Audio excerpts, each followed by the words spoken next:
ओम शांति पाल भाई। ओम शांति ईश्वर भाई।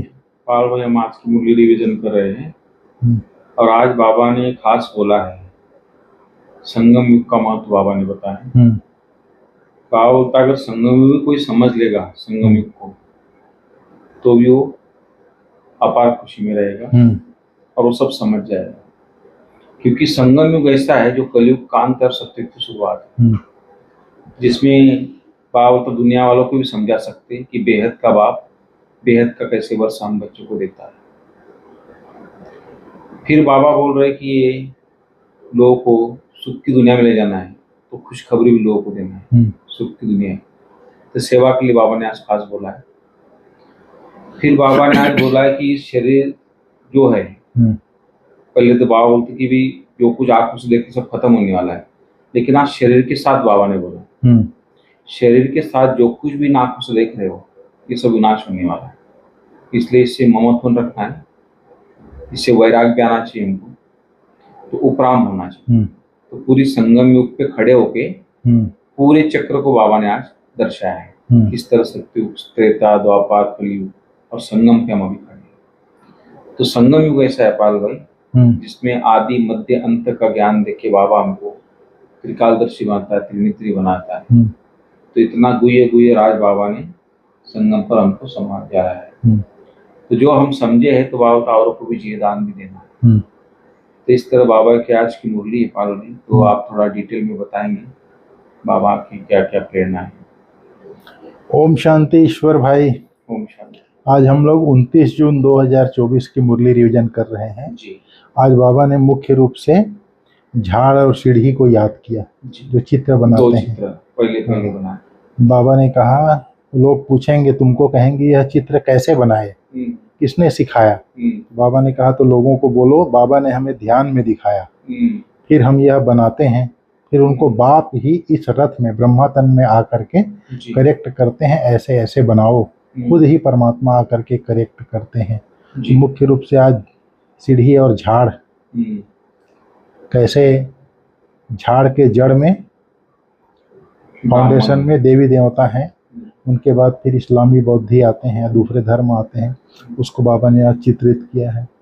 आज बाबा ने कहा है शरीर सहित जो कुछ भी देखने में आता है यह सब विनाश होना है। अब बाबा ने कहा तुम आत्माओं को अब घर लौटना है, इसलिए पुरानी दुनिया को भूलना है, भूलते जाओ। बाबा बोलता है भूल जाओ शरीर सहित जो कुछ भी भूलना। हाँ, क्योंकि आज सीढ़ी और झाड़ को याद किया ना बाबा, कैसे झाड़ की पुनरावृत्ति होती है, उसके संदर्भ में आज मुरली चली है। बाबा ने कहा तुम बच्चे किन शब्दों में सभी को बाप का मैसेज सुना सकते हो। बाबा ने कहा सभी को सुनाओ कि बेहद का बाप बेहद का वर्षा देने आया है। अब हद के वर्षे का समय पूरा हुआ, अब भक्ति पूरी हुई। हद का वर्षा अर्थात भक्ति पूरी हुई, अब रावण राज्य समाप्त होता है। बाप आया है तुम्हें 5 विकारों की जेल से छुड़ाने। यह पुरुषोत्तम संगम युग है, इसमें तुम्हें पुरुषार्थ कर दैवी गुणों वाला बनना है। सिर्फ पुरुषोत्तम संगम युग को भी समझ ले तो स्थिति श्रेष्ठ बन सकती है। ये संगम युग है, कलयुग और सतयुग का। अब हमें, जैसे हम सतो प्रधान सतयुग में आए थे, वैसे ही सतो प्रधान बन के परम धाम जाएंगे, फिर सतयुग में आएंगे। संगम युग का ही पता चल जाए तो आत्मा जो है स्थिति को अपना श्रेष्ठ बना लेगी। आज बाबा ने कहा जब रूहानी बच्चे क्या कर रहे हैं, अव्याभिचारी याद में बैठे हैं। एक होती है अव्याभिचारी याद, दूसरी होती है व्याभिचारी याद। जब भक्ति शुरू हुई द्वापर में तो अव्याभिचारी भक्ति थी, एक शिव की पूजा करते थे, लेकिन बाद में सब देवी देवताओं की पूजा करने लगे, जो भी देते हैं प्रकृति के 5 तत्वों की पूजा करने लग गए। बाबा ने कहा है अब हम आत्माओं को घर लौटना है, लौटने बगैर नई दुनिया में नहीं आ सकेंगे। अब तुम पुरुषोत्तम बनने का पुरुषार्थ कर रहे हो। पुरुषोत्तम है यह देवताएं, सबसे ऊंचे से ऊंचा है निराकार बाप। फिर मनुष्य सृष्टि में आओ तो इसमें है ऊंचा देवताएं, वह भी मनुष्य है परंतु दैवी गुणों वाले हैं। फिर वही आसुरी गुणों वाले बनते हैं। अब फिर आसुरी गुणों से दैवी गुणों में जाना पड़े, ये निश्चित है। कलयुग के अंत में जिन आत्माओं को सतयुग में आना है उनको दैवी गुण धारण करना ही पड़ेगा, नहीं तो सतयुग में नहीं आएंगे। सतयुग में जाना पड़े फिर इसको, तुम बच्चों को, तुम बच्चे पढ़ रहे हो, औरों को भी पढ़ाते हो, सिर्फ बाप का ही मैसेज देना है। बेहद का बाप बेहद का वर्षा देने आए हैं। अब हद का वर्षा पूरा होता है, अर्थात भक्ति पूरी होती है, अब ज्ञान दिन होता है। बाबा ने कहा तुम बच्चों को रचता और रचना का परिचय खुद बाप बैठ देते हैं। तुम सिर्फ ईश्वर परमात्मा कहते थे, लेकिन अब पता चला है कि बाप भी है, टीचर भी है, सदगुरु भी है, तो सबका सदगति दाता है जी। बाबा ने कहा मैं आता हूँ कल्प कल्प के संगम युगे, भक्ति को रात और ज्ञान को दिन कहा जाता है, यह पक्का याद करो। मुख्य है ही दो बातें, अल्फ और बे, बाप और बादशाही। बाप आकर बादशाही देते हैं और बादशाही के लिए पढ़ाते हैं, इसलिए इसको पाठशाला भी कहा जाता है।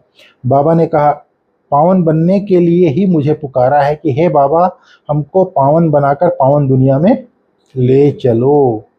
ऐसे नहीं कहते कि शांति धाम में ले चलो, परम धाम को कहा जाता है स्वीट होम। अभी हमको घर जाना है जिसको मुक्ति धाम कहा जाता है, जिसके लिए ही सन्यासी आदि शिक्षा देते हैं। मुक्ति धाम के लिए सन्यासी शिक्षा देते हैं, वह सुख धाम का ज्ञान दे नहीं सकते, वह है निवृत्ति मार्ग वाले। तुम बच्चों को समझाया गया है कि कौन कौन धर्म कब आते हैं। सुख और दुख का यह खेल है, वह है राम राज्य। क्या है? सतयुग है, राम राज्य। दुनिया में कोई भी मनुष्य यह नहीं जानते कि सृष्टि का चक्र कैसे फिरता है, न रचयिता को न रचना के आदि मध्य अंत को जानते हैं। ज्ञान का सागर एक बाप को ही कहा जाता है, ज्ञान का सागर एक बाप को ही कहा जाता है। रचयिता और रचना के आदि मध्य अंत का ज्ञान कोई भी शास्त्र में नहीं है। मैं तुमको सुनाता हूँ, बाबा ने कहा, शिव बाबा ने कहा मैं तुमको सुनाता हूँ, फिर यह प्रायः लोप हो जाता है, सतयुग में यह रहता नहीं। बाबा ने कहा बाप तुम्हें राजयोग सिखलाकर राजाई का वर्षा देते हैं, बाकी रचना से वर्षा मिल ना सके। वर्षा मिलता ही है रचता बाप से। हर एक मनुष्य क्रिएटर है, बच्चों को रचते हैं। वह है हद का ब्रह्मा, यह है बेहद का ब्रह्मा। जो लौकिक बाप होते हैं वो हद का ब्रह्मा भी होते हैं। वह है निराकार आत्माओं के पिता, वह लौकिक पिता, फिर यह है प्रजापिता। बाप ने झाड़ और सीढ़ी का भी राज समझाया है। बाप के सिवाय तो कोई सिखला न सके। तुम कहेंगे यह चित्र आदि कैसे बनाए, किसने सिखाया? बोलो बाप ने हमें ध्यान में सिखाया, फिर हम यहाँ बनाते हैं। फिर उनको ही बाप आकर इस रथ में आकर करेक्ट करते हैं, ऐसे ऐसे बनाओ, खुद ही करेक्ट करते हैं। श्री कृष्ण को श्याम सुंदर कहते हैं, परंतु मनुष्य तो समझ नहीं सकते कि क्यों कहा जाता है।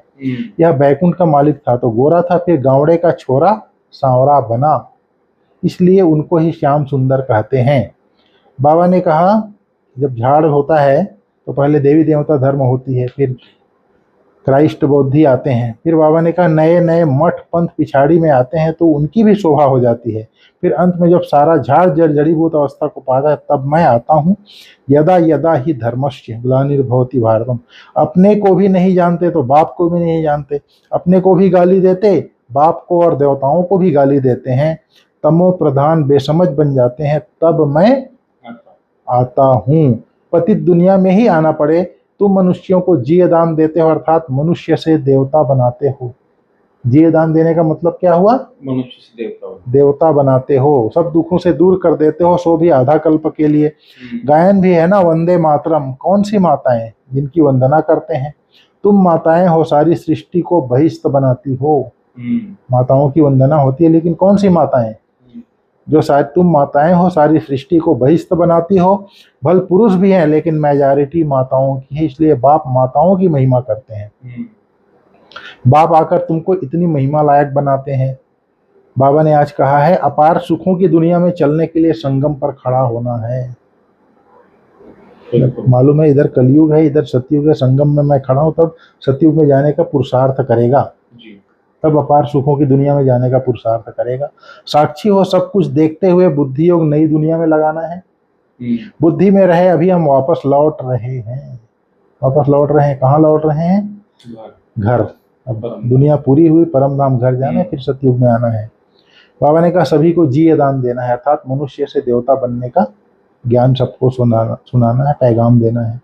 मनुष्य से देवता बनाने की सेवा करनी है, बेहद के बाप से पढ़कर दूसरों को पढ़ाना है, दैवी गुण धारण करना और कराना है। बाबा ने आज वरदान में कहा, सदा श्रेष्ठ समय प्रमाण श्रेष्ठ कर्म करते, वाह वाह के गीत गाने वाले भाग्यवान आत्मा भाव। श्रेष्ठ समय कौन सा है? अभी संगम संगम का समय।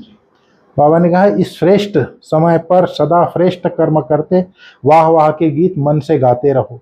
वाह मेरा श्रेष्ठ कर्म, वाह श्रेष्ठ कर्म सिखलाने वाला बाप, तो सदा वाह वाह के गीत गाओ। कभी गलती से भी दुख का नजारा देखते हुए भी हाय शब्द नहीं निकलना चाहिए। वाह ड्रामा वाह और वाह बाबा वाह। कभी भी दुख का नजारा देखते भी हाय शब्द नहीं निकलना चाहिए। वाह ड्रामा वाह और वाह बाबा वाह, यही शब्द निकले सदा। जो स्वप्न में भी नहीं था वह भाग्य घर बैठे मिल गया। इसी भाग्य के नशे में रहो। कौन सा भाग्य मिल गया घर बैठे? सतयुग का स्वयं भाग्य विधाता बाप मिल गया। उसको ढूंढते थे, चारों धामों में यात्रा करते थे, दर दर भटकते थे। लोग कितना लंबा लंबा पैदल जाते हैं, लेकिन वो आपको घर बैठे मिल गया। इसी भाग्य के नशे में रहो, बाबा कहता है। बाबा ने आज कहा स्लोगन में, मन बुद्धि को शक्तिशाली बना दो तो कोई भी हलचल में अचल अडोल रहेंगे। मन बुद्धि को शक्तिशाली बना दो तो कोई भी हलचल में अचल अडोल रहेंगे। और मन और बुद्धि को शक्तिशाली बनाने की विधि क्या है?